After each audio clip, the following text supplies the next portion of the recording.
მოგესალმებით, ბავშვებო. ნინო მარგვალაშვილი ვარ. დღეს არის 74 დღე წიგნის კითხვის და დღეს გადავდივართ აფრიკაში. აფრიკაში, ოღონდ აფრიკა ხო უზარმაზარი არის. ეხლა გაჩვენებთ ზუსტად სად.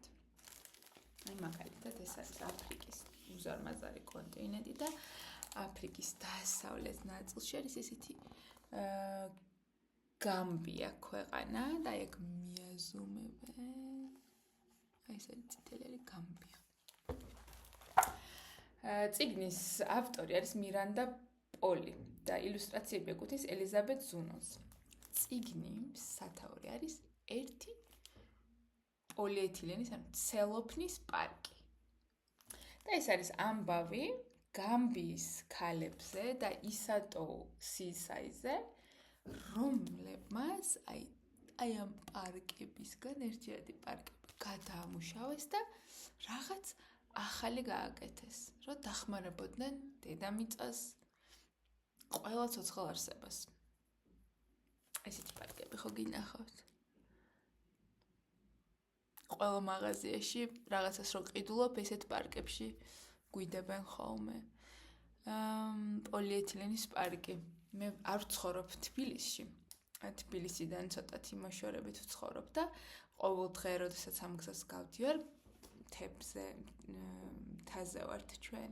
და ამ გზაზე რო გავდივართ, გაიხედავ მარჯვნივ, გაიხედავ მარცხნივ, იქით მთა, ბუჩქები, ხეები და უსმოთ ატყობ, რომ რაღაც ამ ხეს რაღაცები გამოვიდა, ხედავ ლურჯი, მწვანე, ღია თეთრი, ღია ვარდისფერი, შავი პარკები ჩამოკიდებულია თითქოს ეს არის რა ქვია არ ვიცი ახალ წელს რომ ნაძვის ხეს რთავენ ხოლმე სათამაშოებით აი ეს არის მორთული ჭყალებში ჩვენი ის რა ქვია ბუნება პარკებით და გული მეკუმშება ხოლმე რომ აი ამდენი ნაგავიყრია ერთი და მეორე რომ ვიცი რომ არ არის კარგი ცხოველებისთვის და არც ფრინველებისთვის და არც ჩვენთვის ადამიანებისთვის და არც ყველა იმჭია ყელა და მიწისთვის და მე იმ მიწაში თუ მოკლედ საერთოდ არ არის კარგი და ნახოთ ეხა რა მოიფიქრეს გამბიელმა ქალბატონებმა რომ ცოტათი მაინც დახმარებოდნენ საკუთარ ქვეყანას ყველგან ეს პარკები. იმიტომ რომ ძალიან იაფია და ძალიან ადვილი გამოსაყენებელი. მაგრამ ეს პარკები მე ძალიან სწრაფად იხევა, წყდება, ხო და ვეღარ იყენებ. და თურმე გამბიაში, ჯაუში ადამიანები, როდესაც პარკები მე გაფუჭდებოდა, ანუ ზიანდებოდა, ეგრევე გზად ყრიდნენ, ძირს აგდებდნენ. მალე ხო ერთი ის დააგდო მე მეორე დაემატა მესამე და 100 დაახლოებით 100 პარკი ეყარა ერთ გზაზე. და რაღაცა დიდი გორები, ხო, ნამიბიაში მაგალითად პარკების გორები იყო ხო შეგროვებული და წყალი გროვდებოდა და იქ უამრავი კოღო და თავადებები ვრცელდებოდა. ზოგიერთ პარკს კიდე წვავდნენ ხოლმე. და საშინელს უსტოვებდა. ზოგს მიწაში მარხავდნენ, მაგრამ მე ბაღები და მცენარეები ვეღარ იზრდებოდნენ, რომ ისე იხლართებოდნენ და იხოვდნენ. ცოცხალი ცხოველები კვდებოდნენ ამის გამო და რაღაცა უნდა შეცვლილიყო და მოკეთ ნახოთ ახლა რა მოხდა. ეს წიგნი ეძღვნება ისატოუს და ყველა ვინც ცვლილება მოახდინა და ვინც რეალურად შეცვალა რაღაცაები, ხოლო ილუსტრატორმა ყველა ხელმარჯვე და ხელით მომუშავე მსოფლიოში ადამიანებს მიუძღვნა ეს წიგნი ხელით, რასაც აკეთებთ ხო.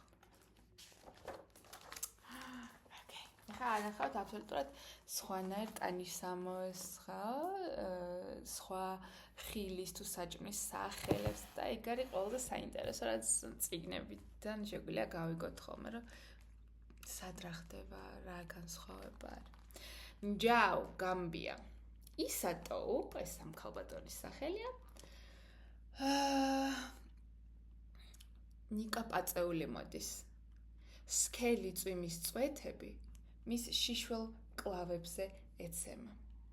მისი სახე პალმის ფოთლისგან დამზადებული კალათის ჩრდილის ქვეშ არის. თბილი, დამწვარი ხის და ესეთი ათუხთუხებული მიწის თხილის ნახარში თბილი სურნელი მისდის ცხვირში. მისი სოფელი უკვე ახლოს არის. და ცხვირა აწია მაღლა, რომ შეეყნოს აი საოცარი თბილი სურნელები. უეცრად კალათი გადაიხარა და ერთი ხილი დაგორდა, ჩამოვარდა. მერე მეორე, ბოლოს 10 კალათი გაიხა. ისატოუ ნერვებმოშილი, წიხლი დაარტყა მიწას და ტალახს. მაგრამ უეცრად რაღაცა აბრეშუმივით თითქოს ჩამოუარა თვალებში, წაიცეკვაო და მისი ბრაზი ნელა-ნელა შერბილდა. თითქოს დროშასავით მოძრაობსო ქარში, ირხევა ესე და ტამარინდის ხის, ანუ ესეთი ხილი არის, რომელიც ფინიქს გავს, არის თუ გაგისმის, ხო ცოტათი უფრო მჟავე არის, იქ დაეშვაო. ისეთო აიღო და ეს უცნაური ნაჭრის, ხო რაღაცა სხვანაირი ტექსტურის ნივთი თითებით გადაუსვა ხელი. და აღმოაჩინა, რომ თურმე შეიძლება გაიხსნას და შიგნით ნივთები ჩაალაგოს. შესაბამისად, თავისი ხილით შეაგროვა და პარკში ჩაალაგა. კალათი კი უკვე გამოუსადეგარია. დააგდო იქვე მიწაზე, იმიტომ რომ იცის, რომ ეს პალმის ფოთლები ნელ-ნელა დაიშლება, დაიფშქნება, ესე რა ვთქვა და მიწაში აირევა ისევ, ხო? როგორც ბუნებრივად ხოლმე, ეს ხო ფოთლებისგან იყო გამზადებული, იმიტომ როგორც ხიდან ცვივა ფოთლები, მერე ნელ-ნელა მიწაში შეერთება, ისე მოხდა, და პრობლემა არ არის. 4 თხა შემოეგება ისატოუს და ბებიამ ბომბეც გამოვიდა სამზარეულოს ქოხიდან. ჰეი, იჩქარეთ, სანამ შემოდი ჩქარა სახლში, სანამ წვიმა შენს ულამაზეს ბუბას დაასველებსო. ისატო შევარდა სასწრაფოდ სახლში. ხოლო ბებოს უკვე მომზადებული ქონდა მისთვის ესეთი რა ქვია სუნელებიანი ბრინჯი და თევზი. წვიმა ეცემა ალუმინის და ხმებს გამოსცემს ალუმინის სახურავიდან. მე შენი კალათა გამიწყდა, აღიარა ისატო, მაგრამ ეს ვიპოვე პოლიეთილენის. არ მოეწონა ბებოს და სახე შეეცვალა. რამდენი არის ასეთი ქალაქში?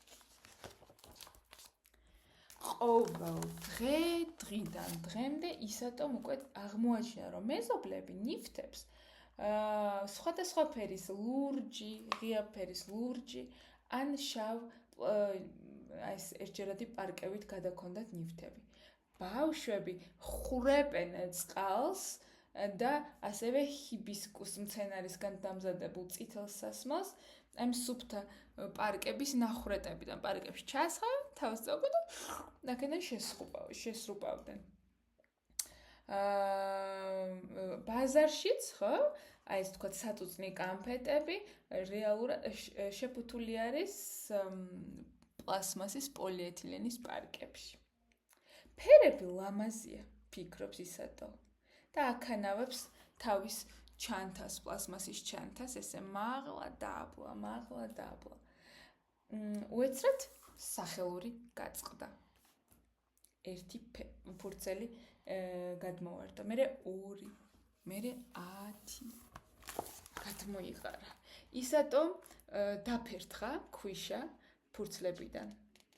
მერე უცბად მეორე პარკი მოფრინდა თითქოს და ზუსტად დაავლო ხელი და შიგნით ჩადო თავისი ფურცლები. გახეული ჩანთა უკვე გამოუსადეგარი იყო. დააგდო ტალახში, მიწაზე, როგორც ყველა შვებოდა. იმიტომ რომ სხვაგან სადღაც წაიღო ეს პარკი. სადღაც დადო.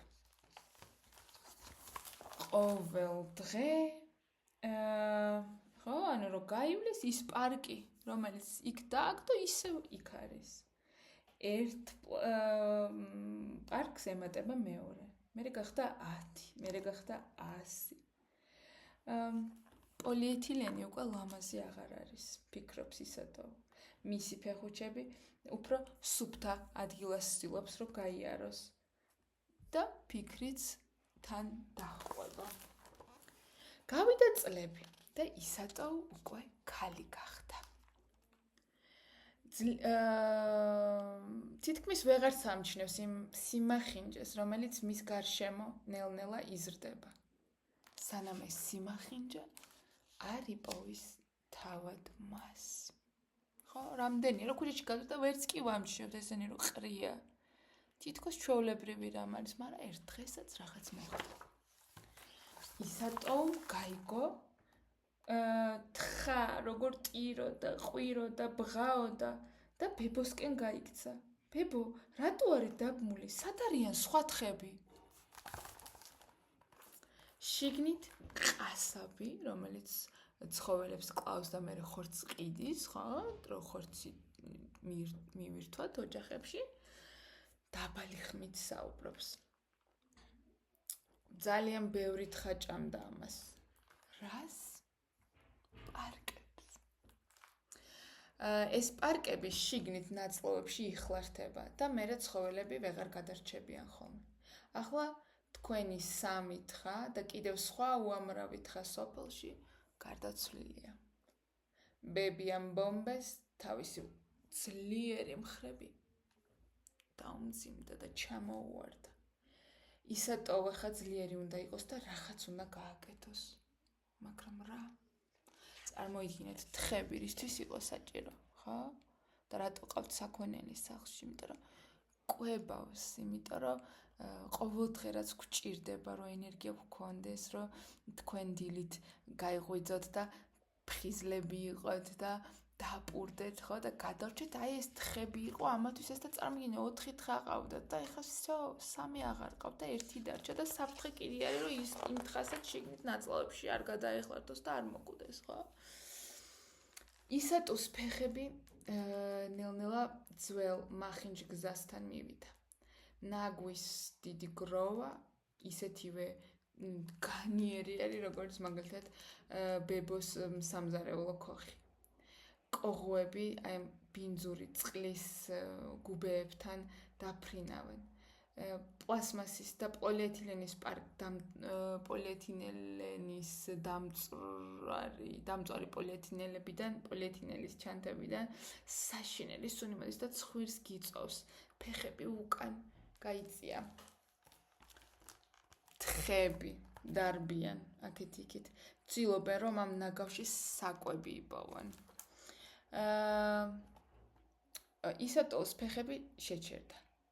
უკვე ძალიან ბევრი რამე იცის და გაჩერება აღარ შეიძლება. შეიკავა. სუნთქვა, არის სუნთქა, დაავალო ხელი ერთ პლასმასის პოლიეთილენის პარკს, ცელოფნის პარკს, მერე მეორეს, მერე 10, მერე 100 და სახლში მიიტანა, სადაც მეგობრები ელოდებოდნენ. რა გავაკეთოთ? კითხა მეგობრებს.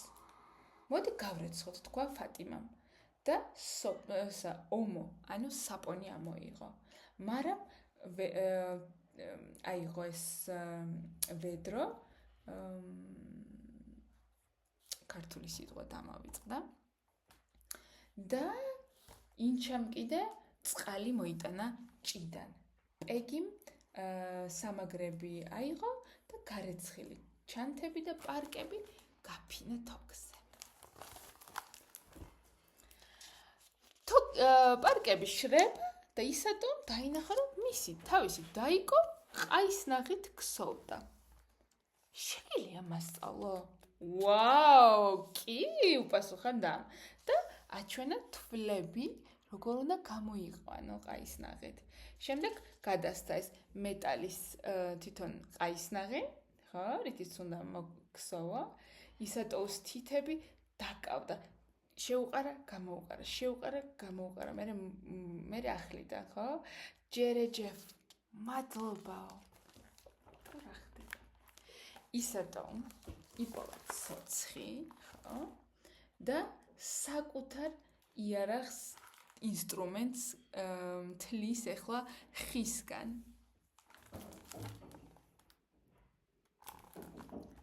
ეს რისთვის გინდა იკითხა ფატიმამ. ისატო შეყონდა. პეგის და მას ახალი იდეა ჰქონდათ თავში, მაგრამ იფიქრებენ მისი მეგობრები, რომ სულ გაგიჟდნენ ესენი? ან ეს იდეა, ახალი იდეა ნეტა გამოვა? ნერვიულად თავისი გეგმა აუხსნა.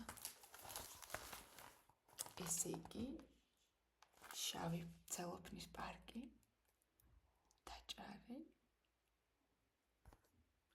და დაიწყე გზოვა. ერთი მეგობარი დათანხმდა, მერე მეორე მეგობარის დათანხმდა, რომ დახმარებოდა. ბოლოს 5 გახდნენ. მოკლედ, ქალებმა პარკები გამოჭრეს ხაზებად, ზოლებად, ხო? ლენტებად და მერე დაახვიეს ესეთი კოჭასავით, ხო? პოლიეთილენის ძაფი გააკეთეს. შემდეგ ერთმანეთს ასწავლეს, როგორ უნდა მოექსოვათ აი ამ პოლიეთილენით. ოჰო!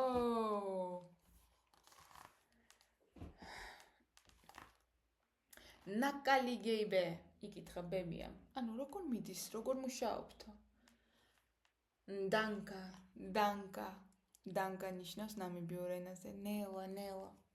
ზოგიერთი ადამიანი სოფელში დაგვცინის, სხვები კიდე ბინძურებს გვეძახის, მაგრამ ამ ჯერა, რომ რასაც ეხა ვაკეთებთ, ეს კარგია. შემდეგ ქალებმა ყაისნაღით მოქსოვეს სინათლის შუქსაც.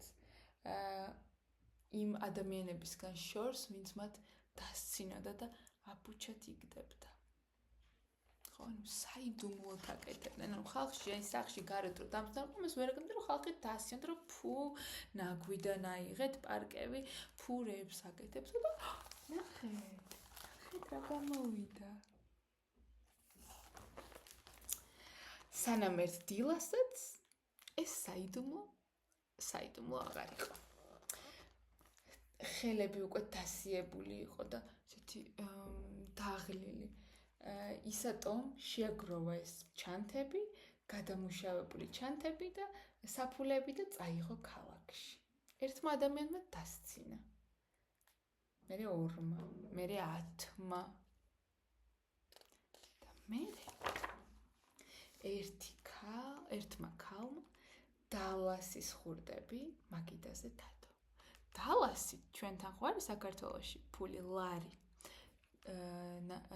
ნამიბიაში ეს არის დალასი და დალასის ფული დაუდო, აირჩია საფულე და მის თავის მეგობარს აჩვენა, ნახე რა ვიყიდება. მერე მეორე მიყიდა, 2-მა ერთად იყიდა, მერე 10-მა იყიდა და მალე უკვე ყველას მოუნდა აი ასეთი საფულის ქონა. ჩანთის, ნახე. ისატო საკუთარ ჩანთაში დალასები ჩაყარა. შეაგროვა ხო ფული.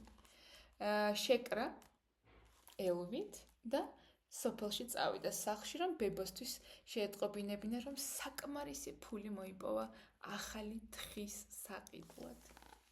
როდესაც ნაგავს ჩაუარეს, გაეღიმა ისატოს, იმიტომ რომ ეს ნაგავი უკვე დაცოტავებული იყო.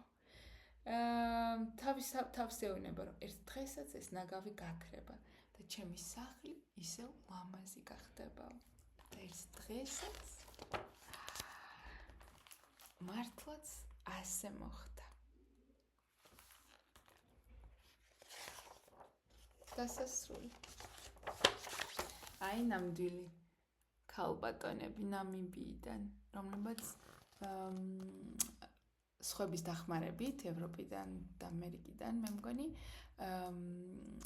ორგანიზაციის დახმარებით ესეთი რამე მოიფიქრეს, ხელი შეუწყეს და დაიწყეს გადამუშავება მცელოფნის პარკების და ცხოველების, ფრინველების და საკუთარი თავის ადამიანების ჯანმრთელობას და კარგად ცხოვრებას შეუწყეს ხელი.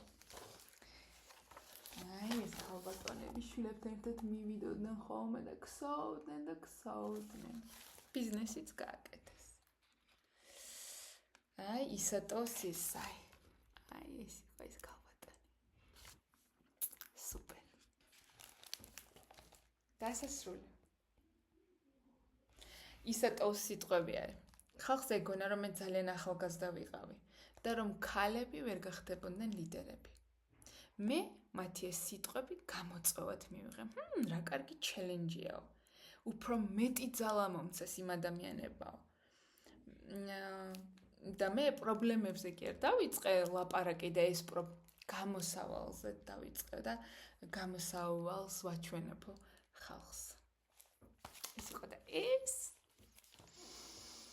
იმედი მაქვს, რომ ჩვენს ნელა ხელს შევუწყობთ და შევამცირებთ ამ ცელოფნის და პოლიეთილენის პარკების გამოყენება. რა შეიძლება რომ გავაკეთოთ? მაგალითად, შეგვიძლია ჩვენი ერთი ნაჭრის პარკი ვატაროთ, აი თქვენ მშობლებს უთხრათ და სუპერმარკეტში, მაღაზიაში, ბაზარში რო წავლენ საყიდოთ, ის წაიღონ და პარკებში არ ჩაგვიყარონ ხოლმე, ხო? ანუ ერთ პარკში შეიძლება ჩაგვიყარონ ამდენი ის რა ქვია ხილი ბოსტნეული ცალსაკერო ვყიდულობთ, შეგვიძლია რომ გადავამუშავოთ ეს ყველაფერი, ჩავაბაროთ ხოლმე გადასამუშავებლო ქარხანაში. ჩვენთანაც არის, რომ არ დაგროვდეს მერე და ცხოველებმა და ფრინველებმა და წყლის ცხოველები არ აიბლანდონ, ხო სუნთქვა არ გაუჭირდეთ, შეძლონ მონელება და ასე შემდეგ. ანუ შეგვიძლია რომ პატარა ცვლილებით ჩვენ შევიტანოთ წვლილი. ძილინებისა